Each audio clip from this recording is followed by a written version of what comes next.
We're live on bourbonblog.com/live. It is Tim Piersant.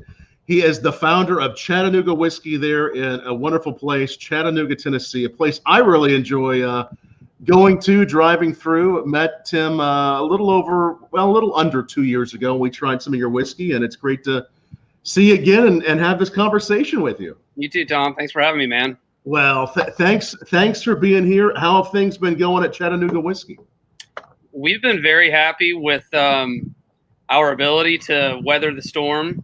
Right. But, they've been going great overall. And I think part of the reason that we've been able to weather the storm a little bit better, it's a combination of things. We have an incredible team culture.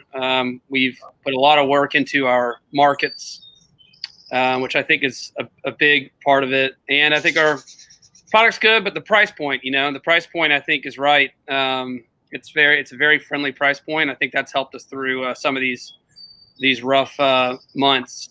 So, well, it's. I remember how much I enjoyed your experimental and some of the ones you were working on a couple of years ago. And I tell you, sometimes before an interview, I will crack it, but I just now cracked it because I wanted to taste it with you. Nice. For the first time, and we haven't even introduced it yet, but I had to have a sip. And on the first taste, I love this. Now, awesome. I cracked the 91 proof Chattanooga straight bourbon whiskey. There are some claim to fames that you all have as Chattanooga whiskey with that malt, right? That is right. So through the process of experimenting, so when you and I met, it was at the Chattanooga Whiskey Experimental Distillery, and that distillery was founded in 2015. And one of them is that it was the first distillery back in Chattanooga in 100 years. And of course, that's a big part of our history because we fought to change laws. That was the Vote Whiskey campaign. But once we established that distillery and we began distilling utilizing dozens and dozens of different specialty malts and different yeasts in our mash bills, and really never stopped exploring at the experimental distillery. And throughout that process, we created, and coined our own style of straight bourbon whiskey called Tennessee High Malt. So wow. Chattanooga Whiskey is the only Tennessee High Malt, and that's really what we love to talk about. The only Tennessee High Malt. And that's what I'm tasting right now, is a Tennessee High Malt, and it is a bourbon, but high malt, meaning. Yep. How do you define the high malt? So our flagship recipes, Chattanooga Whiskey 91 and Chattanooga Whiskey 111, which were born out of our favorite concepts out of the experimental distillery. In fact, it was barrel number 91. So it was the 91st barrel of the experimental distillery that we graduated to our Riverfront distillery and then distilled it, put it away, and that's what you're drinking today. Wow. So that recipe is 4 grains. And so it's got a foundation of non-GMO yellow corn. So it is a straight bourbon whiskey. But the other 3 grains are malted rye, caramel malted barley, and honey malted barley. So of the 4 grains, 3 of them are specialty malts. And it's great. We've all of our recipes within Tennessee High Malt, though, again, we focus on straight bourbon whiskey. All of our recipes within Tennessee High Malt are greater than 25% in specialty malt grains. Wow. This is so lovely. I mean, this is like nothing I've had before. I mean, I do get some of that malt on there too, but there's some of this nice, delicate, very light sweetness, but it's very complex. The sweetness against the malt, against the barrel, it's like a real harmony of just really delicious stuff. Thanks, man. So 91 is it's proofed at 91, and it's priced at a low 30s price point at retail. Wow. And it's meant to be approachable.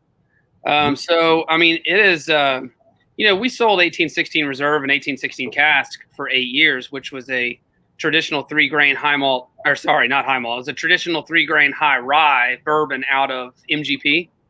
Right. And so when we made this transition, the last thing we wanted to do was alienate all of our customers that we've spent years building up. Right. So we wanted to make sure that 91 and 111 really appealed to the bourbon whiskey drinker as a bourbon.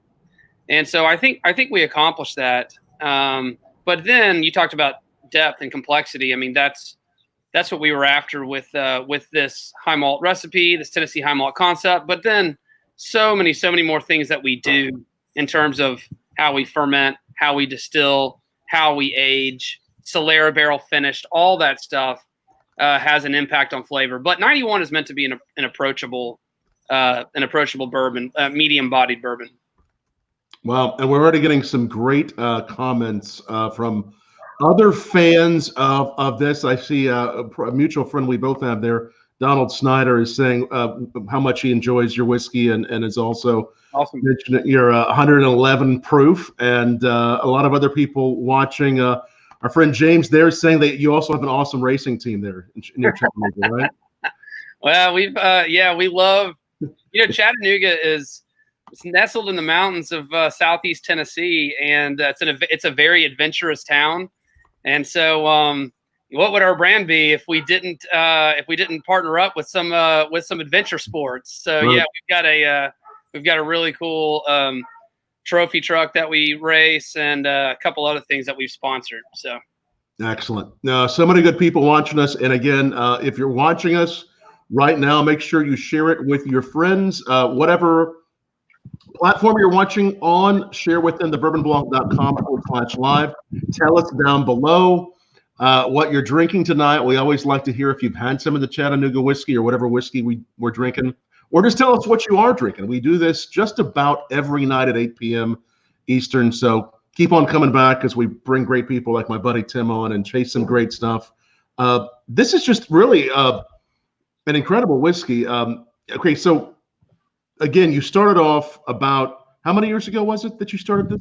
We founded in 2011. 2011. And, it took us 2 years to change laws. That was the Vote Whiskey campaign. Right. And change Tennessee distilling laws until 2013. It took us 2 more years to build the experimental whiskey distillery in downtown Chattanooga. After 2 years of recipe development of more than 100 different high malt, Tennessee high malt barrels, that's when we built our Riverfront distillery. Then we chose our favorite recipe from the experimental distillery, and then we scaled it up at Riverfront along with about a dozen other recipes from experimental. And then 2 years later, this past August of 2019, that's when we finally released Chattanooga Whiskey 91 and 111 and transitioned totally away from 1816 Reserve and 1816 Cask, our originally sourced distillate from MGP. Right.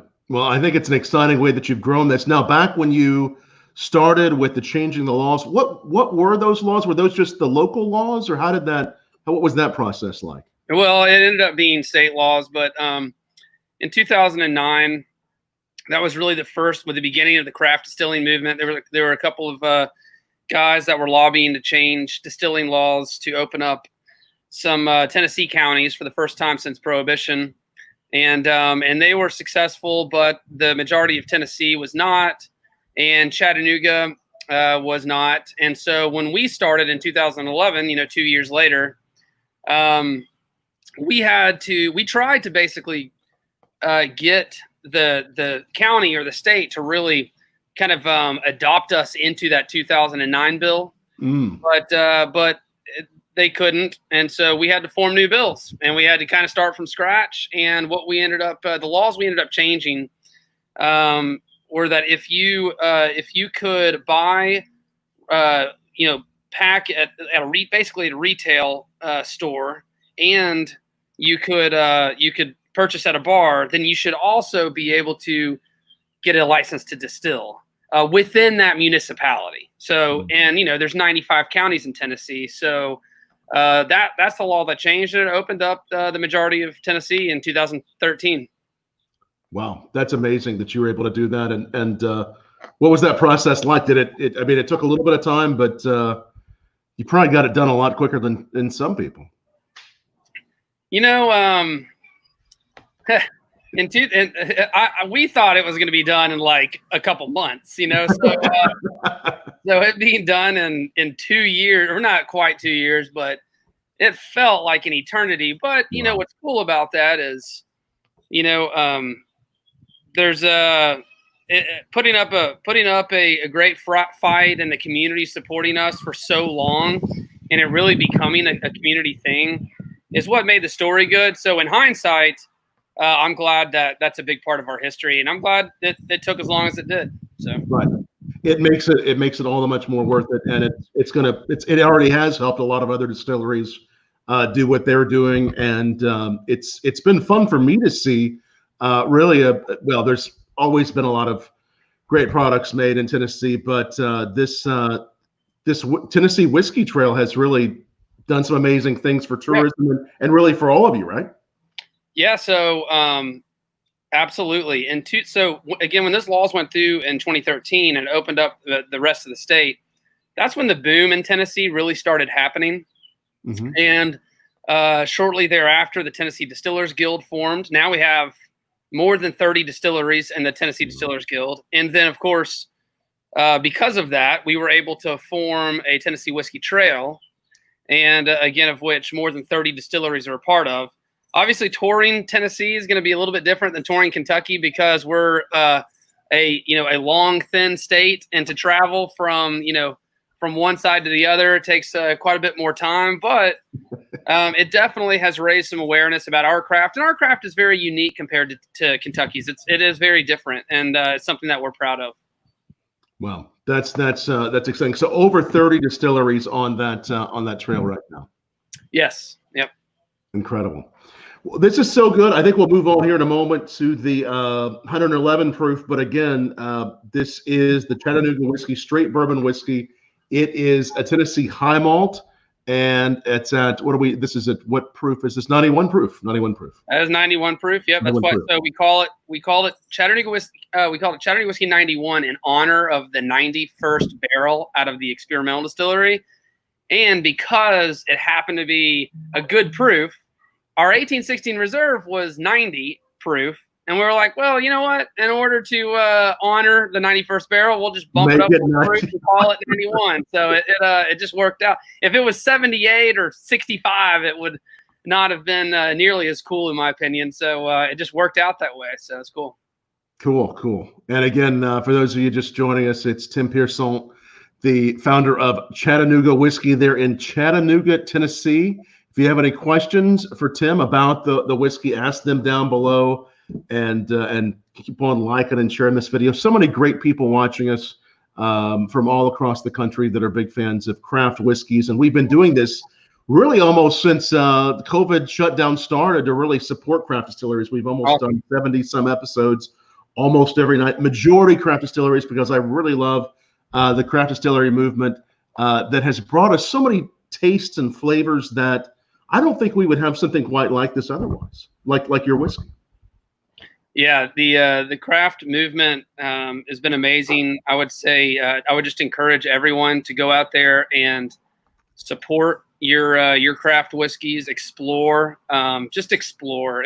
beyond. I mean, everybody's going to settle into their favorites, which is great. That's what we want. We want people to settle on to Chattanooga whiskey as a favorite. But in order to do that, you have to explore the shelf and explore the craft bourbons beyond, the favorites that are out there. And right now, the craft industry, Chattanooga whiskey, again, we've been fortunate, but by and large, the craft industry is hurting right now because most don't have very wide distribution, right? And most are fairly new, and most of them are really dependent on their tasting rooms, dependent on their tourism experiences, of which have been completely shut down across the country. Right. So definitely an encouragement to go out there and support craft. Absolutely. And like you said, the tasting rooms, or just opportunities which often are in tasting rooms, but opportunities to try unique whiskeys, tasting opportunities to get, as we say in the business, liquid to lips. Yeah. Those have really been diminished. And even though things are opening back up, it may be a while before we see chances for people to really taste things like this, right?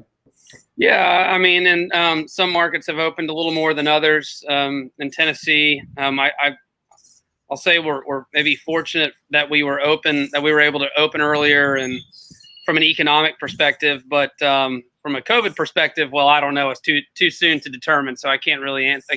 I'm not a scientist. I I can't speak to that, but we have been doing tastings the last couple of weeks, and I'll tell you what, man, there are a lot of people out there that want to get out and they want to explore and everybody's trying to get back to normal, some normalcy. And so, yeah, but the tasting rooms, I mean, that's what's great about our experience is the flight. I know that you had a chance to go through it. Of course, when you went through it, the flight was different than it is now, and the flight is always changing, right? Because when we're coming out with a product at the experimental distillery, it's one and done. So we have a flight, a stave that has 6 samples lined up on the flight, and of those 6, 3 of them on average, sometimes it's 2, sometimes it's 4, but 3 of them on average are from distilled 100% made at the experimental distillery. Wow! In their high malt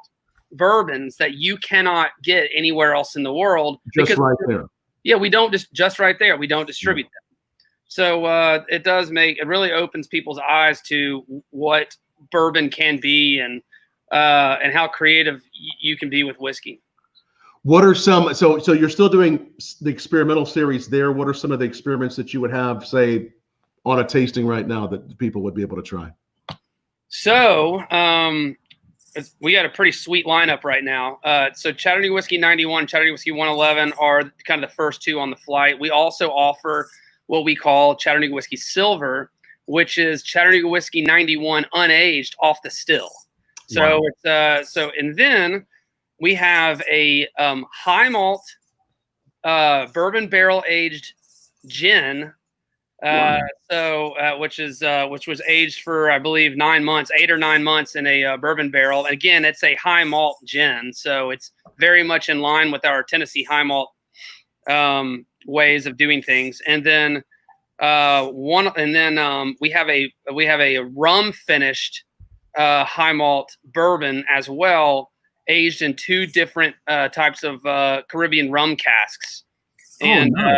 So 2 different for the one expression. For the one, yeah. So, and our batches are anywhere between they're as small as 1 barrel, a single barrel, and they're as large as 3 or 4 barrels, and that's just out of the experimental distillery. Out of Riverfront, where we produce, thousands of barrels a year, our batches when we cook, ferment, distill, barrel and bottle, they're usually between 8 and 10 barrels per batch.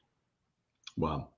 So many nice experiments. I remember we went home with an experimental bottle. I think it might have been cherry smoked or something like that. Did you do a cherry? No, that's right. Was it? Then it must have been batch 002. It might have been. I think it was which we liked the best. There were so many good ones. And I love that you're always changing it up. I think that makes it something very unique for a tasting room to always have something new to offer. And it makes me want to come back more often. Question from Scott Gullett watching us there on Twitter. How can I get some 91 in Kentucky? Where can people find this in Kentucky overall? Where would they look for it? So we're in Liquor Barn, and I think we're in all the Liquor Barns. We are in Total Wine. We are up in the northeastern part of the state at Party Source. Nice. And we're in a number of other like independent stores, but Kentucky's very new for us. I mean, we've only been there for a couple months, so we're just now rolling into to these stores. Excellent. Well, congratulations on the growth. And I'm going to pour some 111. And I want to also show everyone watching. And again, thanks everyone for watching us on Twitter, Facebook, and YouTube. And keep on sharing the video. We appreciate it.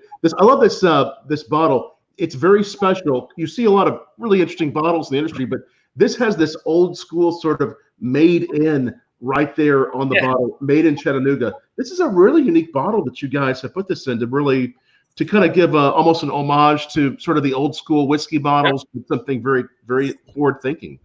That's our, so one of our internal slogans is rules are good, change them.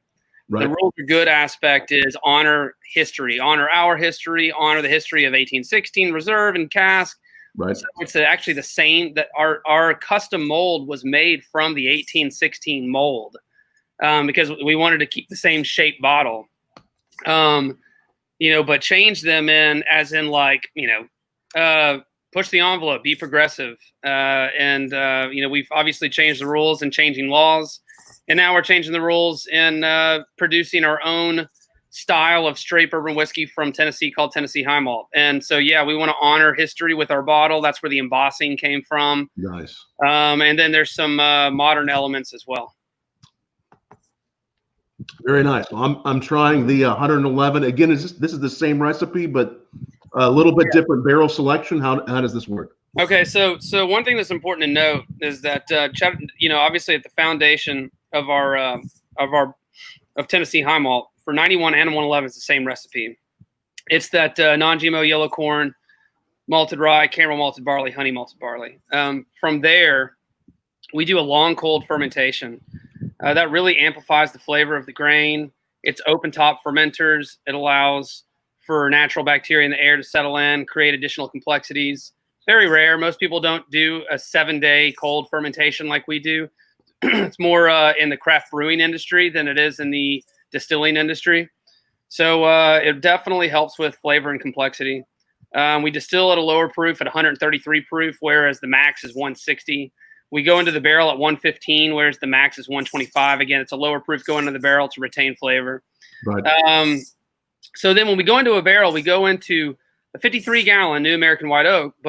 So if one batch is 8 barrels, then 4 barrels are a number 4 char with no toast, and the other 4 barrels are a number 3 char with a toast. And the reason we do that is there's a significant flavor profile difference between a 4 char and a 3 char with a toast. There's a significant flavor profile difference in the amount of time and heat that is applied in toasting alone. So we have our own custom toast profile. Of course, we call it Toast Profile 91. No surprise. And we bring those barrels together in a 4,000-gallon White Oak Solera barrel for 91, and then we proof it down to 91 proof. For 111, we do not go through our Solera barrel. 111 proof is our cast strength version. It is unfiltered. We allow char sediment to pass through into the bottle and into every bottle to enhance viscosity, but it's the same recipe. So what I like to kind of equate our, and this is 111 is going to be a very, it's going to be, the texture is much thicker. It really coats your palate. It really sits on your tongue, and you can really chew on it. It's got a long-lasting finish. So I would definitely call this a full-bodied whiskey, whereas 91 is more of a medium-bodied whiskey. Right. But I believe 111 is still very approachable considering its high proof. And I like to equate it to either you get some French toast notes out of there, you get honey notes out of there. A lot of people say I heard this last night actually on a Zoom meeting from a bourbon society in Florida, but somebody said 111 is like a s'more in a glass. And it's very much, it's very graham crackery and marshmallowy and chocolatey. That's what you get out of this. A lot of good candy notes. You're absolutely right, Tim. A lot of great candy notes, a little bit of that char on that s'more, maybe even a touch of creme brulee, something almost, maybe even on the first one, I kind of was beginning to get nice, almost pastry notes, but with a real nice lacing of honey. These are very candied, but not overly sweet. There's a really intricate sweetness about these that, again, they don't really remind me of anything that I've had quite like this. And when you think about malt, the malt has done a lot of this, but there's so many other elements at play that you're describing that just give it this nice balance. That's just very unique. So we're kind of, instead of being after just sweetness, because corn and the caramelization that the barrel provides is really what creates the sweetness of all bourbon whiskey. And then, of course, there's varying levels based on the recipe and how it's distilled, how it's barreled. But, we weren't just after sweetness. We were actually after richness and complexity. So I really would I like to describe our bourbon as more of a rich bourbon than just a sweet bourbon. Yeah, great, rich, very complex, rich. You have that sweetness there, too. Yeah. It's robust. There's some spice. There's some earth. The 111, though I can tell it's a higher proof, doesn't drink like other whiskeys that I would have at 111 proof. Why is that? Well, okay, so it's a good question. I would say it has a lot to do with every step of the process, and like really going back to, okay, there's obviously a lot of richness and complexity in the grains that we use. And like malted grains, for example, malted grains are roasted and toasted grains. So, instead of just using raw cereal grains, using roasted and toasted, malt specialty malts, I think provides. I think that roasted toasted element really provides a layer of complexity and richness that would cover up an otherwise a harsher or less approachable bourbon, or something that might provide a little more sting to it. Also, right. Long cold fermentation I think is a big help there, because in a short hot fermentation the yeast is really amplified. The yeast flavors, the yeast esterification is really amplified. In our case. It's not, because it's a long cold fermentation. So again, it's really focused on the flavor of the recipe. 2 different type barrels, the viscosity of allowing the char to pass through. I mean, these are all elements. So many things. There's so many things that can improve a flavor of a bourbon without doing tricks. You know what I mean? Without. When I say tricks, that's probably unfair to say. I would say, let me back up and say, without doing some more popular techniques that might rush the aging process up, or, try and pull flavor out of it sooner, we're still relying on the traditional aspects of whiskey production. We're just going the extra mile in each one of those aspects. Right. This is really something special. And again, if you're watching, ask questions down below. I know a lot of people are curious where to try this, because they're, they know this is something special too. Can you tell us again? I know you said earlier, what states are you in? So we're in Tennessee, Georgia, South Carolina, Alabama, Mississippi, Florida, and then we rolled into Kentucky, Colorado, and Texas just recently. Excellent. And I'm sure many more to come. You've grown it at a good pace. You've experimented early on to get the right foundation for your core releases, and you continue to experiment. Yep. And, Chattanooga is such a cool city. A lot of people pass through Chattanooga. If people are passing through or they're close by, you all are open for tours now? You'll see our billboards. We got a billboard each direction. You cannot drive through Chattanooga without seeing a Chattanooga whiskey billboard. So, we're open for tours. We just started our tours back, but definitely encourage tastings, coming in, shop retail. We have our COVID safety measures in place, so it is a safe place to visit. And Chattanooga's got some really awesome things to check out. Yeah, and I remember you're really close by to, from what I'm remembering, is it a train station you can visit or something like that? The Chattanooga Choo Choo is directly across the street from our experimental distillery. So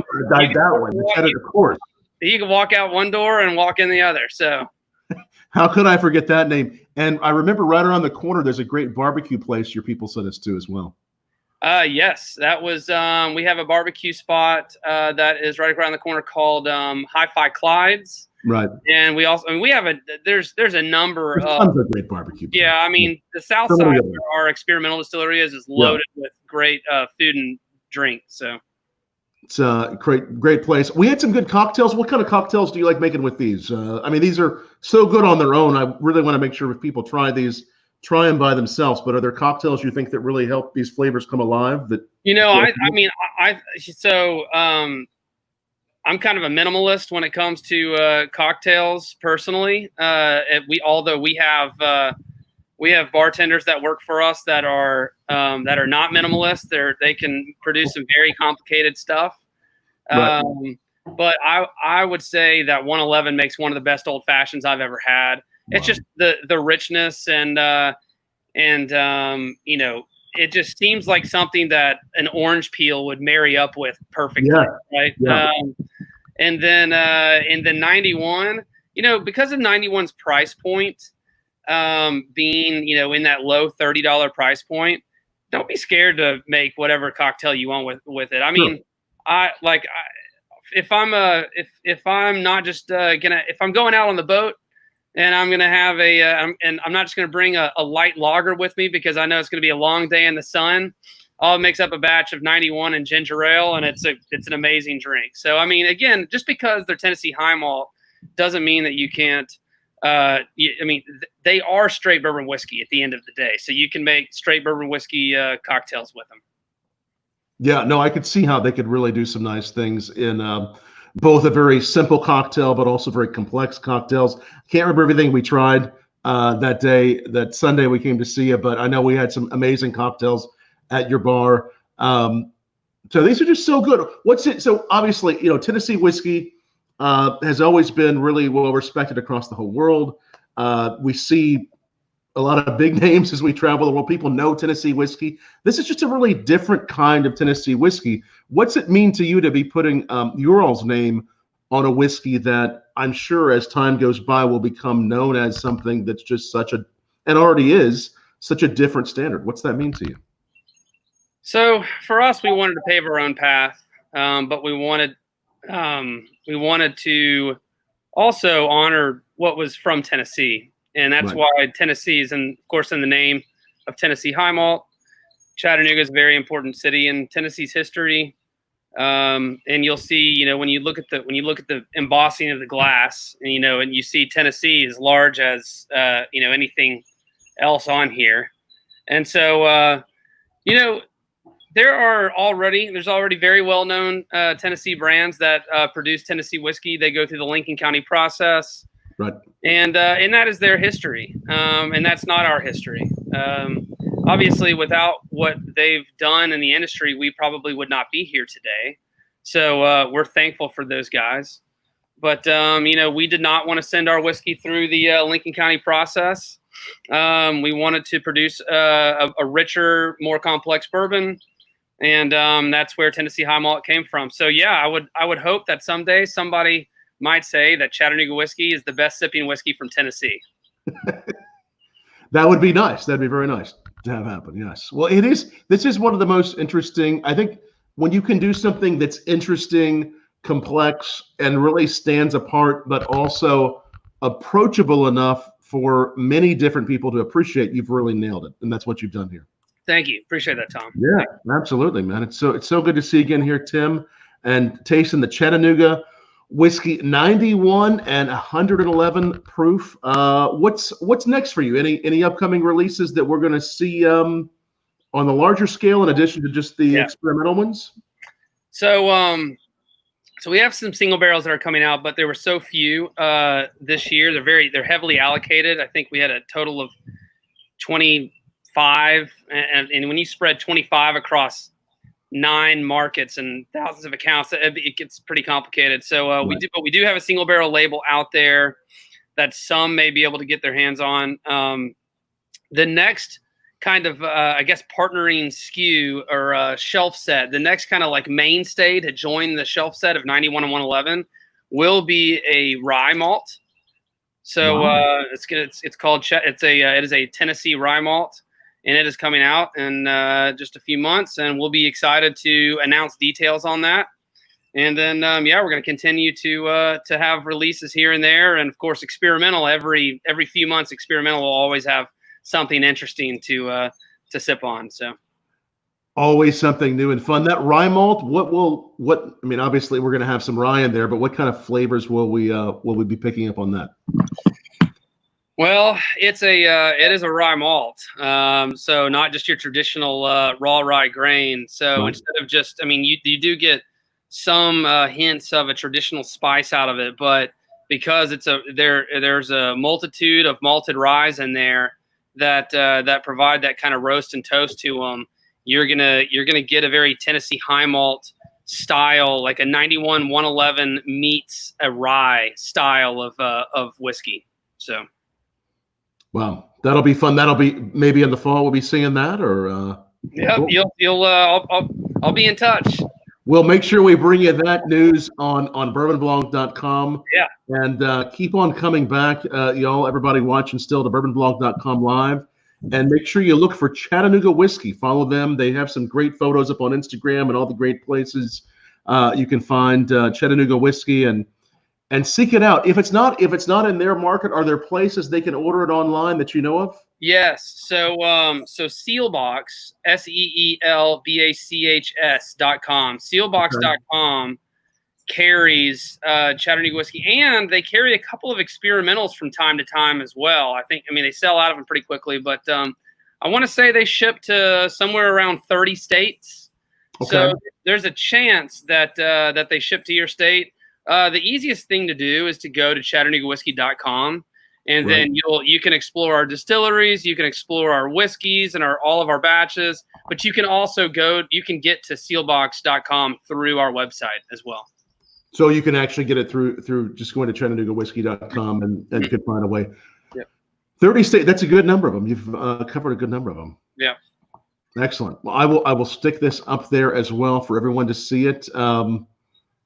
Great. Your bottle looks a little more empty than mine. I'm gonna have to maybe catch up to you. Yeah. No. Well, that wasn't all tonight. So just. Yeah.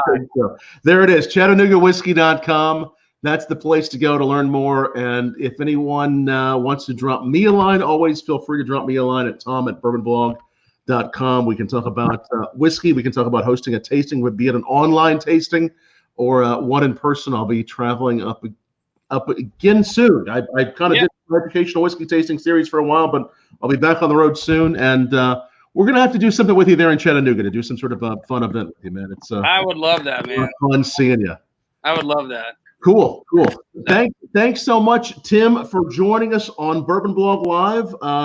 They were both delicious. They both have not only different proofs, but they really hit different places. You've done a great job with both of these. Thanks, Tom. I appreciate it. Thanks for having me on, and I hope to see you in Chattanooga when the dust settles. Hey, we might be there again soon. I would love to hang out with you again in Chattanooga. That'd be fun, buddy. Awesome. Well, thanks, man. Tim, we're off.